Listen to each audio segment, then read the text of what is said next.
መሸማቀቅ መስላችሁ ስልጣን ፈልጎ ነው የምትሉት? ገንዘብ ፈልጎ ነው የምትሉት? ቆይ ቢሰጠኝ ወስድ ድብና አርጌ ወስድ ጃውሳው እየዘረፈ አይደል? ሸኔ እየዘረፈ አይደል? ወያኔ እየዘረፈ አይደል? ብልጽግና ቢሰጠኝ ዋስውን ቢታት ለገንዘብ ብሎ ለማን አባብለህ ነው የምትሰራው? ለነፍስ ሂድ ገዳም ሂድ ግባ ካለም ተለይና ለነፍስ ከሆነ የምትሰራው። ጠርዘኛ የሆኑ ፈርጣጭ ብሔርተኞች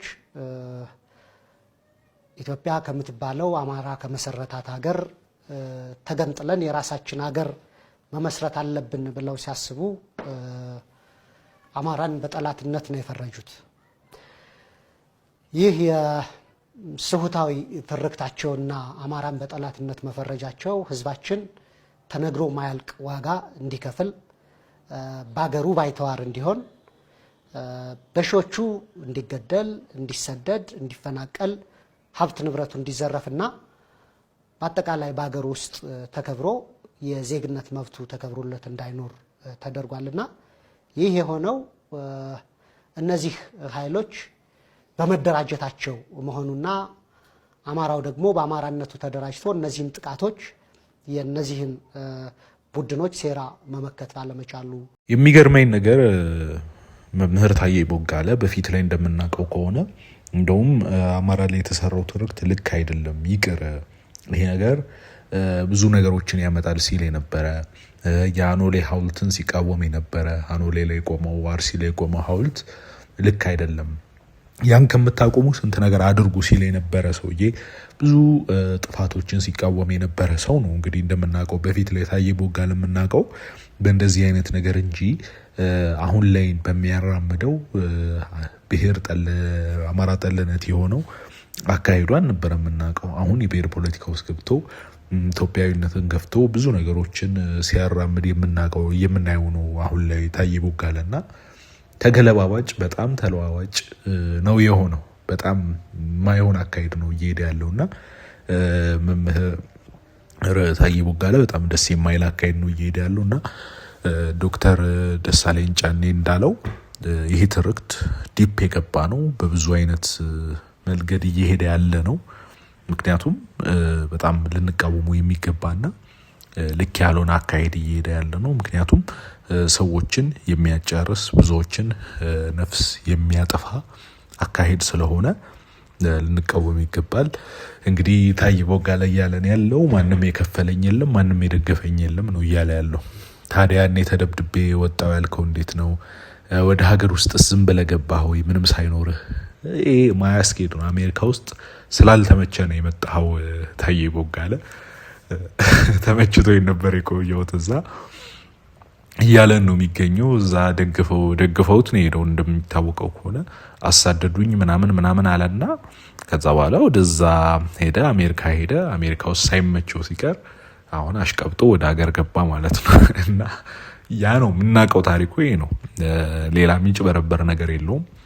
እሱ ግን ሊያጭበረብረን እየሞከረ ነው የሚገኘው። ይሄ ደግሞ እቺ ሙድ ለጋሽ ማሙድ አለ አያስኬድም ማለት የማይመስል ነገር ለሚስት አትንገር ነው አያስኬድም። አካሄደ እውነት ራሱ እንዳልሆነ ግልጽ በሆነ ሁኔታ የሚያስታውቅ አካሄድ ነውና መለስ በል ተረጋጋ፣ ታዬ ቦጋለ ተረጋጋ። ያን ነው የምንለው። ቴዲ ሐዋሳ ደግሞ ምን እያለ ይገኛል? በጣም አዝንላችኋለሁ፣ የብሔር ፖለቲካ የሚያራምዱ ሰዎች አሉ፣ ለነዚህ በጣም አዝንላችኋለሁ እያለን ይገኛል። እስቲ ሰምተነው እንመለስ። የኢትዮጵያ ፖለቲከኞችን አተኩሬ ባዩዋቸው ቁጥር ሁልጊዜ ያሳዝኑኛል። በተለይ የብሔር ፖለቲከኞች ያሳዝኑኛል፣ ያናዱኛል። የሚያሳዝኑኝ ለምንድን ነው? እነሱ ስለ ራሳቸው የሚሰማቸው ስሜትና ሰው ፈንጠር ብሎ የሚያያቸው ሰው የሚሰማቸው ስሜት የሰማይና የምድር ልዩነት አለ።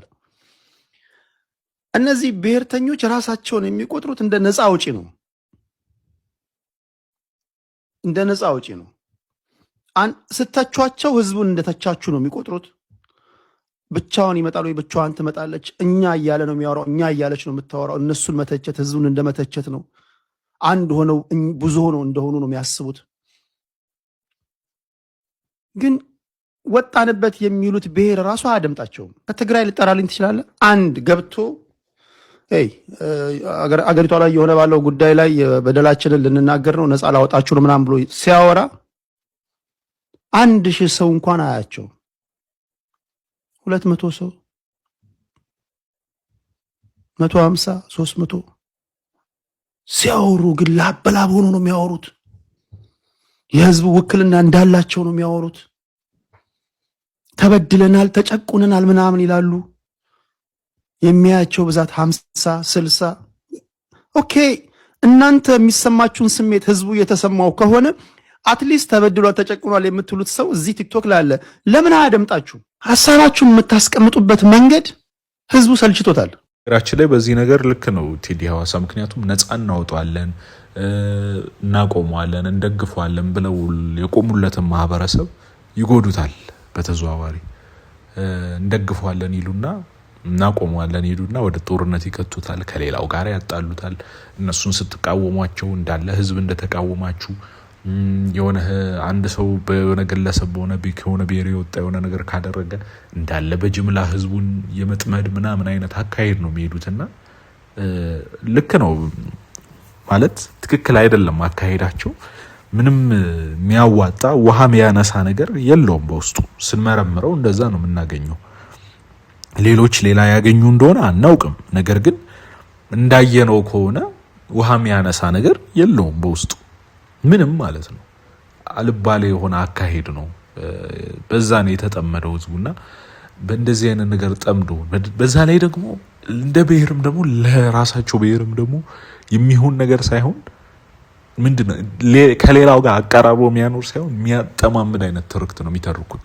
ታሪክን ሁሉም ያዩት በጦርነት በፍጃ በምናምን እንጂ ይሄ በምንድነው ምንለው የንግድ ታሪክ አለ። ታሪክ እኮ ሲታይ ሰፊ እኮ ነው። በዛ ላይ ታሪክ ዛሬ ላይ ያለው የሚወስንብን ነገር አይደለም። ዛሬ ላይ ያለነውን ህይወት የሚወስን ነገር አይደለም። ታሪክ ነው። ዛሬ ነው።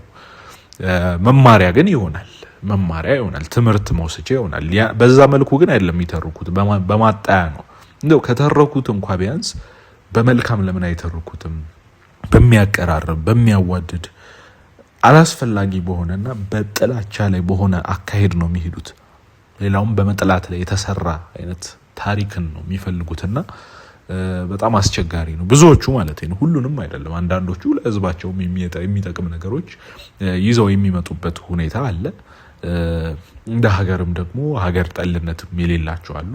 ያ ይስማማናል። ያ ካልሆነ ግን አልባሌ አካሄድና ጥላቻ ላይ የተመሰረተ ወደፊትም የማይጠቅም ለትውልድም የማይጠቅም ለግለሰብም የማይጠቅም ለቡድንም ለህዝብም ለብሔርም ለሀገርም ለሃይማኖትም ለምንም የማይጠቅም አካሄድ ይሆናልና ጥንቃቄ ቢደረግ መልካም ነው ላለው።